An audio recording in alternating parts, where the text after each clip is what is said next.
Welcome to the circuit. I am excited this afternoon to have with us our special guest, Tracy Kemp. Tracy is the Senior Vice President and Chief Information and Digital Officer for Allegion locally. And Allegion is known, and Tracy is known, for being an innovative manager, entrepreneurial, developing new products and services in well-established lines of businesses. At Allegion, she is responsible for a wide suite of areas. She is responsible for global information technology, for cybersecurity, for data and data analytics, and for technology programs and solutions. I have had the honor of visiting Tracy at the local offices for Allegion here, and you can't visit Allegion without seeing your fingerprints. It's very clear that you are innovating, developing new solutions, challenges. Interesting business problems are being overcome, tackling interesting challenges. So eager to hear more from you about those things today, but I know probably all of our listeners aren't familiar with Allegion. So perhaps you could start by telling us about Allegion, its story, and the customers you serve. Absolutely. I always like to start with kind of our strategy on a page. Our mission statement is pioneering safety, and it goes very nicely with our vision statement, which is seamless access in a safer world. People are like, what is seamless access? And so it's, us enabling anybody that needs access. And if you have that right credential, could be a key, could be a card, could be the credential in your mobile wallet. But if you have that credential, you get in. If you don't, you don't get the access. Okay. So that's kind of our strategy, our aspirations, safer world aspiration. We're a global company. We've made our history and heritage making mechanical hardware, but now we're growing in electronics. Everybody's a technology company. Our hardware's got, chips in them now. We're growing in software and services. The markets that we serve are both residential and commercial. In the commercial side of our business, we're in healthcare, we're in higher education, K through 12 schools, multifamily, the bigger and complex it is and the bigger the ecosystem, we're in there working with them. The other thing I'd say is just over 30 brands. And you probably don't even realize that you're touching our brands every day, whether you have a Schlage lock in your home or whether you come into a building like this one and you're touching that long bar, that exit device, which I always like to put a plug. We make those, manufacture them on the east side of Indianapolis. Or that little closer at the top of the door, you're interacting with our products every day. That is very cool. So you mentioned working across manufacturing, and you have a really interesting background from the point of view of the Indiana economy. Working previously at Eli Lilly, you've worked in 3 of the big 5 sectors in Indiana. You've worked in healthcare, you've worked in advanced manufacturing, and you work with technology. I think you have a really interesting lens on digital transformation. You've led digital transformation and innovation efforts in each of those sectors and at the companies that you've been at. How do you frame it? Do you have a process that you have developed that sort of generalizes across different organizations? How do you think about digital transformation? Yeah, well, it's just convenient timing that you asked me about how do you think about it, because recently at the Indiana IT Symposium, I kind of was saying, how do I take some thoughts around innovation and put them into a framework? So there I was kind of using the 3 Ps. So I talked a little bit about products and what are some of the product innovations and how can you get the adoption with that. Talked some about process and digitizing process and how IT can help with that. But again, how do you get the stickiness and adoption? And then the third one I'd say is people. So products, process, and people, and using innovation through those. That's outstanding. Yeah, and aligns perfectly, I will say, with what TechPoint is working on. Growing digital innovation economy is a primary target for TechPoint, and really catalyzing innovation, new startups, but also corporate innovation is important. And think about each of those components. Think about the people component, the technology component, the process component. So you laid that out really well. I know you are especially known, known well for all of those things, but especially known as being somebody who puts a priority on the human side of technology in leading change in a way that brings people along and helps them grow. I wondered if you'd be willing to share how you think about the digital transformation process, not just from the technology side, but really from the people side and as a change leadership exercise.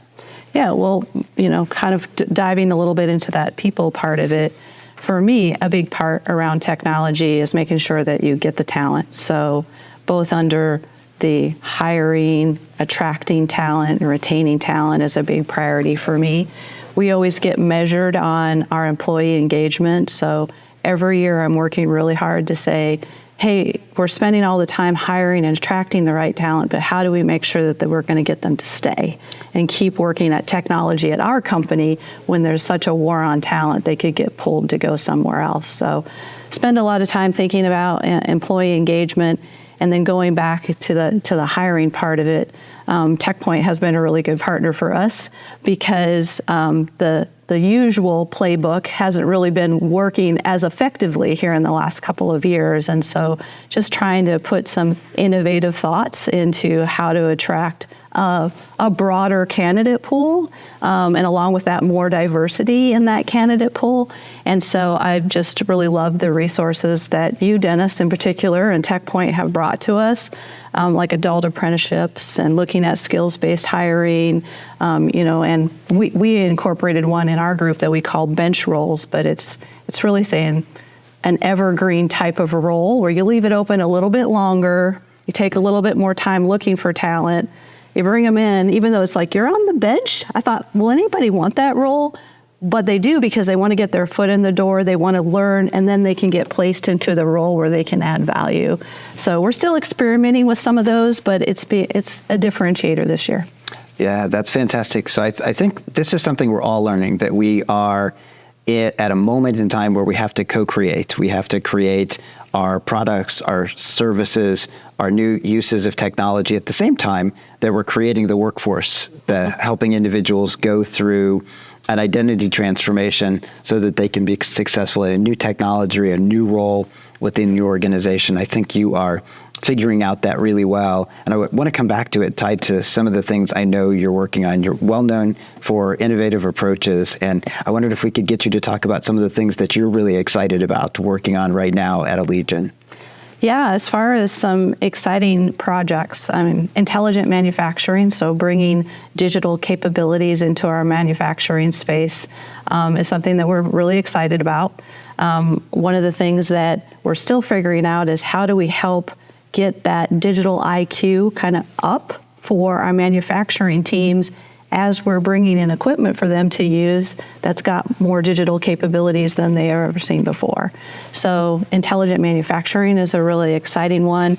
And I don't think you can talk about tech trends and exciting things right now without talking about artificial intelligence. And so like every company right now, I think what do we do with ChatGPT? It's come out. How do we respond to that? And really exciting to hear tones from the very top of our organization. John Stone, our CEO, is very interested in artificial intelligence and how we can use that in our company. So the very first thing we did was we put out a policy statement, just kind of saying, how do we get all of the efficiency out of the tool that that we're going to make available, but also how can you make sure that you're safeguarding the company's intellectual property and privacy standards. So we challenged our team. We were able to put in our version of ChatGPT that's called Allegion, and we have that in a private area. So all the benefits of a chat or a Bing AI, but that we can keep our intellectual property. And then we just did a communication campaign to talk about this is what it is and this is how you should think about it. We had a topic at our global town hall, and the ideas and excitement is just flowing in. So it's exciting for me to see where it can really make a difference. That's really exciting. So your reputation is clearly proving itself. Mm-hmm. It's great to hear about how far Allegion is along in thinking about AI and its place in the organization. Would love to pull on that thread and ask you a couple of questions. We're in this co-creation space, so thinking about creating new projects and new products, new services, how are you thinking about the business case uses for AI at Allegion? I already talked about that to a degree, but there's so many possibilities. How do you winnow that down and make it actionable? Yeah. Well, the first thing I told the team is if we're going to add a couple of resources, let's make sure we can show that we're We're paying for them and then some.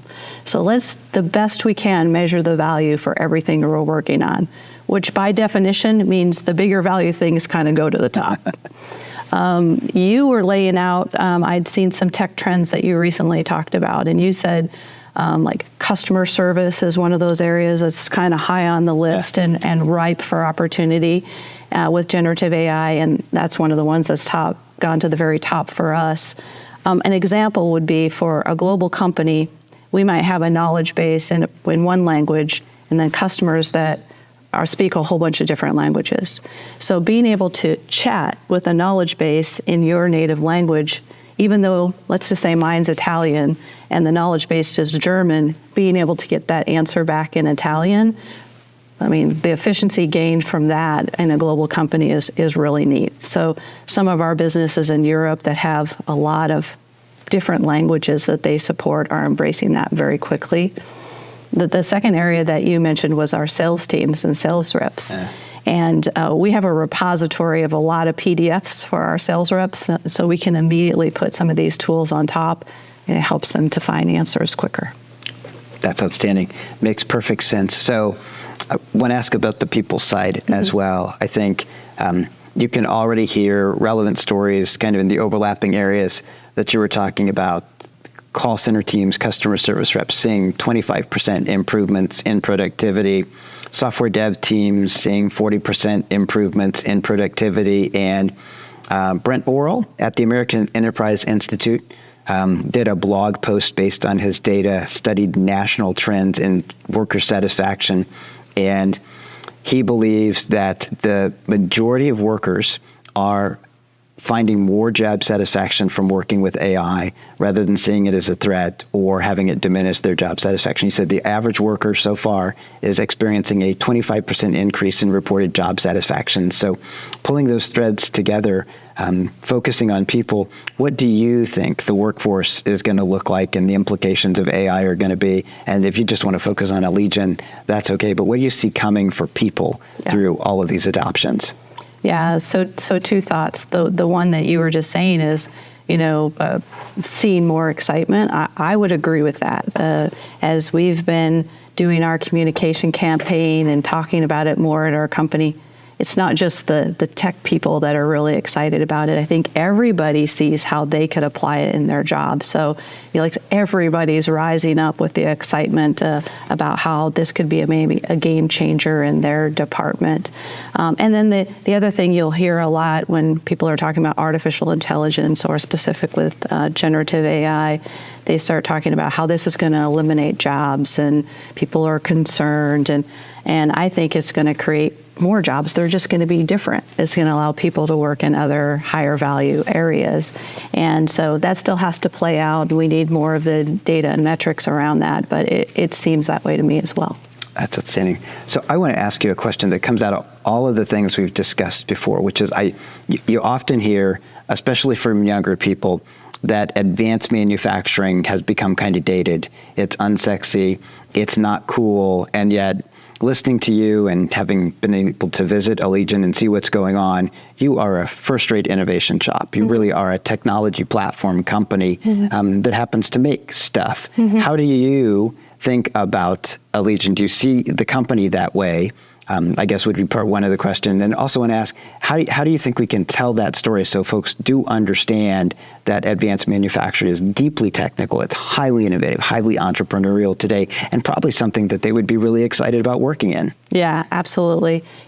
Labor shortages are everywhere, and so our company's been no exception in manufacturing. So just trying to get the hype out there, to sell things out there. I do think that part I was saying about having more digitally capable equipment. You see robots and cobots and all sorts of equipment that you can use in the manufacturing line. That is super exciting to me and to other technology individuals, but I think it's just helping people to see that it's not what you maybe historically think of when you think about manufacturing. There's some really exciting things to be done here, and also I think pairing just some of the natural, all of the younger generation that's so tech savvy, and being able to pair them with some of the individuals that are in our manufacturing facility that historically haven't been around technology and they're still trying to learn that. There's so much opportunity to kind of pay it forward to them and just to raise the capabilities for intelligent manufacturing in general. Absolutely.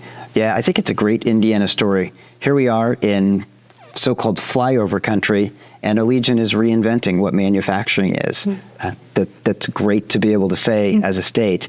So what haven't we talked about that you would like to make sure our listeners know about Allegion? Like, what would you like to put exclamation marks behind?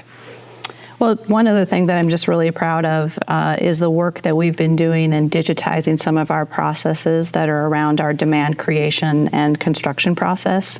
So about 7 years ago, we created an innovation team. We ended up calling it Team 3 just because that made people be more curious about what we were doing. And we started to put together this platform that would allow architects and specification writers, which are the ones that are helping to determine what hardware to put in a building, allowing a space where they can come together and collaborate in this platform, and just seeing how that's evolved over time, not just from the design part, like a building like this one, and the architects thinking about the vision of what it's going to be, but then getting into the actual construction process of it, and then the ongoing maintenance of a building. So being able to use that digital twin of a building for the people that have to maintain a building like this to have the information that they need in a platform. So really excited about the parts that our IT team have been able to lean in on digitizing that process. Yeah, that's great. It's fascinating to think of a building having a digital twin. We think of individuals having digital twins, but with buildings as well opens up lots of design possibilities and innovation possibilities. Well, it has been great to speak with you this afternoon. Thank you so much for sharing the great work that is happening at Allegion and here in Indiana, and then a special additional thanks for all of the work that you are doing in developing talent and helping to create new pathways. I think you are a model of what TechPoint is trying to hold up in terms of co-creation, being out there on the cutting edge, innovating products and services, while also figuring out how we bring people along and how we do allow them to not just upskill and reskill, but really transform themselves within organizations, which is what it's going to take. And I think we're all making it up as we go along, but you're further along than most organizations. So thanks for sharing some of the things that you are finding work. Thanks for having me. Appreciate it. Thanks.